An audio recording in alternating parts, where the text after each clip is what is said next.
আসসালামু আলাইকুম। আছি সীতাকুণ্ডের অসম্ভব সুন্দর একটি পাহাড়ে, যার নাম চন্দ্রনাথ পাহাড়।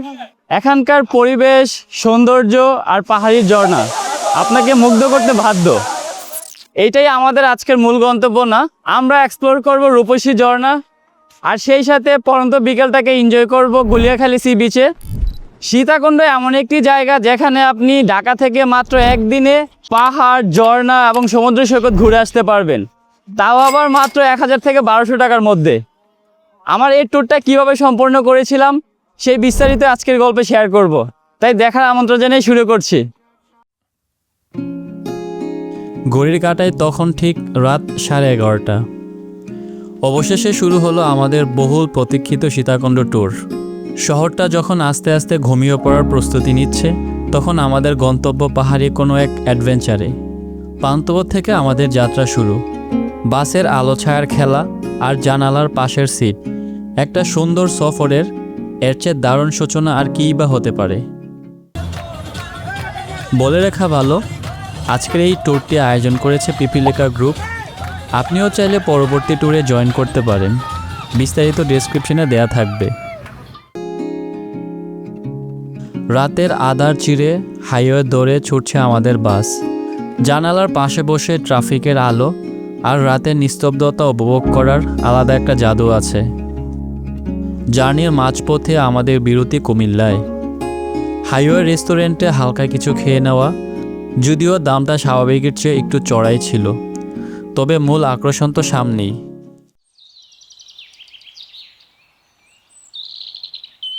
Good morning from Sitakunda. এখন আছি সীতাকুণ্ড বাজারে, আর এই বাজার থেকে আমরা আজকে সকালের নাস্তাটা কমপ্লিট করে ফেলবো, কারণ আর হয়তো সময় পাবো না। তো এখান থেকে নাস্তাটা কমপ্লিট করে আজকে আমাদের যে ফার্স্ট স্পট সেখানে চলে যাব। তো চলুন আগে সকালের নাস্তাটা কমপ্লিট করি। ভোর 6টা, ভোরের প্রথম আলোতেই আমাদের স্বাগত জানালো পাহাড়ের শহর সীতাকুণ্ড। সীতাকুণ্ডে পা রাখতেই ভোরের দারুণ এক তাজা হাওয়া আমাদের স্বাগত জানালো। এতক্ষণে জার্নির পর সবারই খুব ক্ষুধা লেগেছিল, তাই দেরি না করে সীতাকুণ্ড শহরে একটা লোকাল হোটেলে ঢুকে পড়লাম। ধোয়া ওঠা গরম পরোটা, ডাল ভাজি আর সাথে 1 কাপ চা। সকালের এমন দেশি নাস্তা দিয়ে এনার্জিটা রিচার্জ করে নিলাম, কারণ সামনেই তো আসল অ্যাডভেঞ্চার।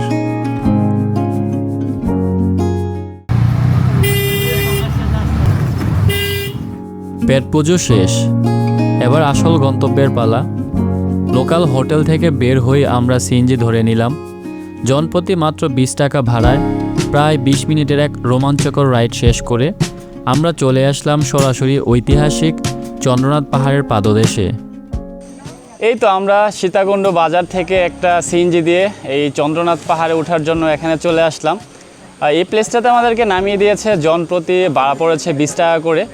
এই যে আমার পিছনে যে দোকানগুলো দেখতেছেন, এখান থেকে বাস ভাড়া করতে হয়, মোস্ট প্রবাবলি 40 টাকা দিতে হবে, আর যখন বাসটা রিটার্ন দেব তখন আমাদেরকে বাস 20 টাকা রিটার্ন দিয়ে দেবে। চন্দ্রনাথ পাহাড়ের পাদদেশে এসে চোখ পড়ল ছোট বড় দোকানগুলোতে। সেখানে দাঁড়ে দাঁড়ে সাজানো ছিল ট্রেকিং সরঞ্জাম, যেমন হাতের ভরসা হিসেবে বাঁশের লাঠি, ট্রেকিং অ্যাংলেট আর শরীরে এনার্জি রাখার জন্য পানীয় এবং স্যালাইন। সবই মিলছে এখানে। আমরাও প্রয়োজনীয় জিনিসপত্র ঝটপট কিনে নিলাম, আর ব্যাস, সব প্রস্তুতি শেষ। আমাদের রোমাঞ্চকর চন্দ্রনাথ ট্রেকিং আনুষ্ঠানিকভাবে শুরু হয়ে গেল।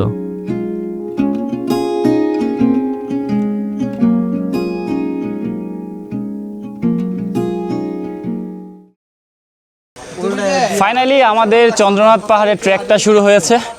বেসিক্যালি এখান থেকেই ট্রেকটা শুরু হয়েছে, এখান থেকে ধীরে ধীরে ওপরের দিকে যাচ্ছে। তো এখানে আমি যতটুকু জানি 1000 থেকে প্রায় 1500 স্টেপ আছে, এগুলো পার করে একদম চূড়াতে যেতে হবে। আমরা আজকে বিশাল একটা গ্রুপ নিয়ে আসছি। অলরেডি কিছু ওপরে চলে গিয়েছে, আর অলরেডি কিছু পিছনে আছে। এই যে আমার পিছনে দেখতেছেন সবাইকে। আসলে চন্দ্রনাথ পাহাড়ের চূড়ায় যেতে এক একজনের এক এক রকম লাগে। কেউ 1 ঘন্টা শেষ করতে পারে, আবার কেউ 2 ঘন্টা পারে না।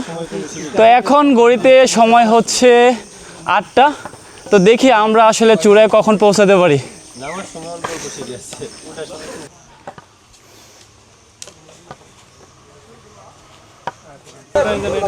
এই যে এখানে দুইটা গেট আছে।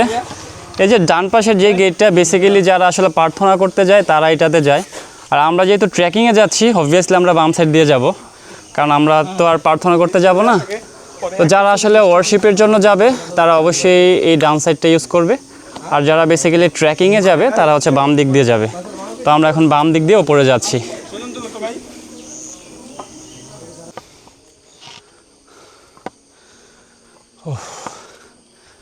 আসলে উপরে ওঠার জন্য স্ট্রেংথ দরকার, স্ট্রেংথ ছাড়া উপরে ওঠাটা পসিবল না। এই তো আমরা প্রায় 20 মিনিটের মতো হাঁটতেছি, এখনই টায়ার্ড লাগতেছে। আমি যতটুকু জানি একদম চূড়া যেতে মিনিমাম 1000 থেকে 1500 সিঁড়ি পার করতে হবে। তো দেখি আমাদের কতটুকু কষ্ট হয়। তো আসলে যারা একটু অ্যাডভেঞ্চার পছন্দ করে তারা অবভিয়াসলি এই পাহাড়টাকে অবশ্যই বেছে নিতে পারে। আর পাহাড়ে আসবে, অ্যাডভেঞ্চার করবে না, একটু পরিশ্রম করবে না, সেটা তো আর হয় না। অবশ্যই সেটা একটু করতে হবে অবশ্যই। এই যে একদম খাড়া রাস্তা দিয়ে উপরে উঠতে হচ্ছে।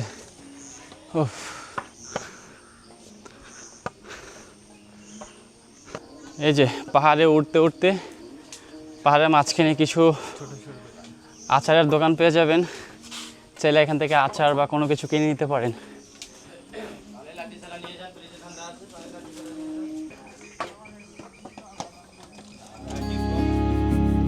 ধীরে ধীরে যতই ওপরে উঠছি চারপাশের দৃশ্যটা যেন ততই অমায়িক রূপ ধারণ করছে। এক পাশে খাড়া পাহাড় আর অন্য পাশে সবুজ উপত্যকা, ভিউটা সত্যি অসাধারণ। কিন্তু এই পথ চলাটা এত সহজ ছিল না। সদ্য হয়ে যাওয়া বৃষ্টিতে পিচ্ছিল কাদামাটি ট্রেকিংটাকে বেশ চ্যালেঞ্জিং বানিয়ে তুলেছিল, যা আমাদের এই ভ্রমণের রোমাঞ্চ শতগুণ বাড়িয়ে দিল।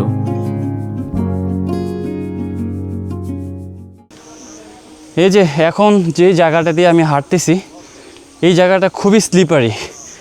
গতকাল রাতে বৃষ্টি হয়েছিল, যার জন্য এদিকে খুব স্লিপ কাটতেছে পা। যদিও আমি অ্যাংলেট পরে আসছি, তারপর আমার পাটা খুব স্লিপ কাটতেছে। এই যে আমার পিছনে যে জায়গাগুলো দেখতেছেন, এখানে যদি কেউ আনফর্চুনেটলি স্লিপ কেটে পড়ে যায়, আসলে তার অবস্থা যে কী হবে আল্লাহই ভালো জানেন। আপনারা যদি কেউ চন্দ্রনাথ পাহাড়ে উঠতে চান, ওরকম প্রপার প্রিপারেশন নিয়ে আসাটা আমি মনে করি উচিত। এই যে এখানে মাটির রাস্তা, এতক্ষণ তো যাক সিঁড়ি ছিল, এখন কিন্তু আর সিঁড়ি নেই, সব মাটির রাস্তা আর পিচ্ছিল, পা পিছলা যাচ্ছে এরকম একটা অবস্থা। এই যে দেখেন, এই যে পিছনের জায়গাটা, এখান থেকে যদি পড়ে কী যে হবে আল্লাহই ভালো জানেন। যতই ওপরের দিকে উঠছি পথগুলো যেন ততই বিপজ্জনক হয়ে উঠছে। কখনো পাহাড়ি মাটির আঁকাবাঁকা সিঁড়ি, আবার কখনো একপাশে খাড়া পাথর আর অন্য পাশে গভীর খাদ ঘেঁষে শুরু পথ। ভয় আর থ্রিল দুই কাজ করছিল, তবে কষ্টটা এক নিমেষেই মুছে যাচ্ছিল যখনই পাহাড়ের ফাঁক গলে সীতাকুণ্ড শহর আর দূর দিগন্তর বিশাল সমুদ্র সৈকত অমায়িক দৃশ্য চোখে পড়ছিল। এখন আমি যে প্লেসটাতে দাঁড়িয়ে আছি, আমার মনে হয় এই ট্র্যাকটার সবচেয়ে ভয়ানক প্লেসটা হচ্ছে এটাই। মানে কী যে অবস্থা, এই যে আমার পিছনে যে জায়গাটা একদম খাড়া নিচে চলে গিয়েছে। এখান থেকে যদি কেউ আনফর্চুনেটলি পা পিছলে পড়ে কী যে হবে আল্লাহ ভালো জানেন। এই যে আমার পিছনে আমার ভাইয়েরা, উনি যথেষ্ট স্ট্রং, এর আগে 3 বার এটাকে জয় করে গেছে। এই তো আমরা অনেক উপরে চলে আসছি। এখানে একটা ছোট্ট একটা দোকান আছে, এখানে লেবু শরবত পাওয়া যায়। তো এটা আসলে দরকার, আসলে যারা ওপর পর্যন্ত যাওয়ার ইচ্ছা থাকে এটা লেবু শরবতটা খেলে একটু এনার্জি বুস্ট করে। আমার লেবু শরবত গ্লাস কত করে? 15 টাকা। এখানে 50 টাকা করে খাওয়া দরকার।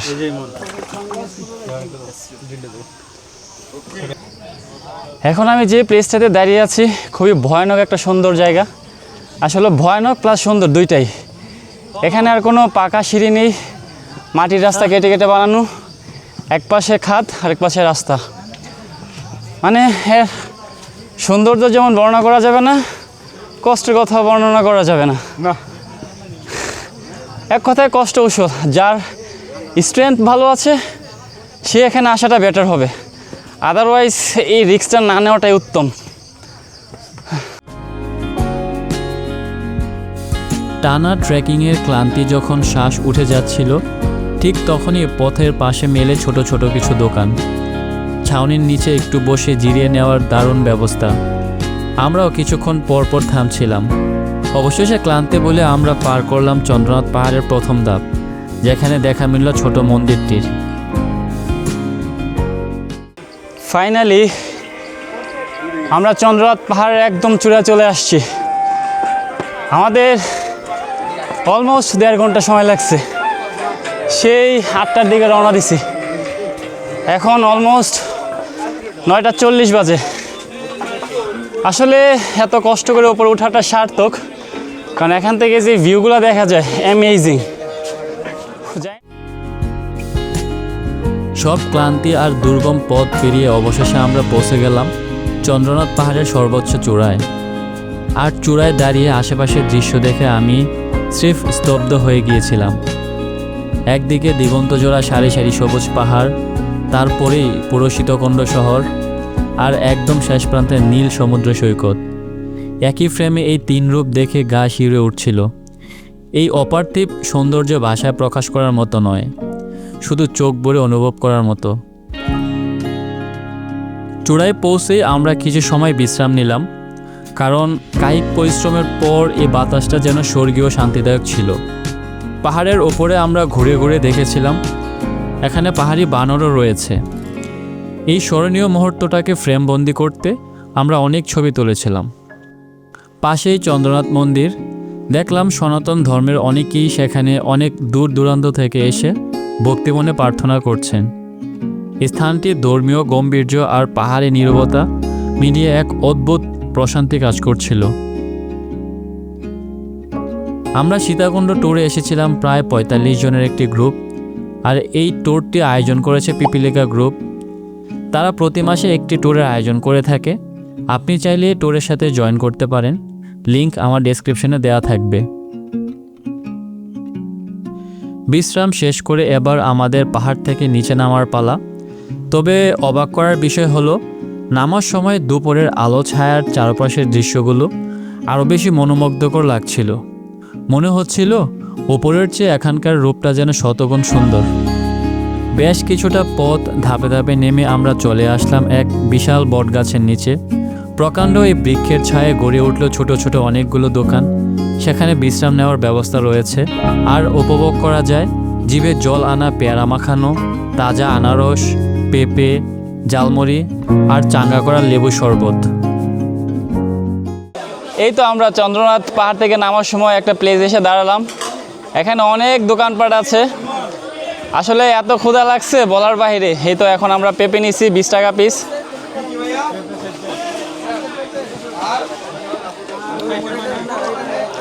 পাহাড়ি ফল খুবই ভালো। প্রচুর রোদ, আজকের ওয়েদারটা এত সানি, এত তাপ বলার বাইরে। এখানে যে ব্যাপারতেছে ঠান্ডা পানি শরবত খেয়ে নিচ্ছে, কারণ অনেকটা পথ নিচে নামতে হবে।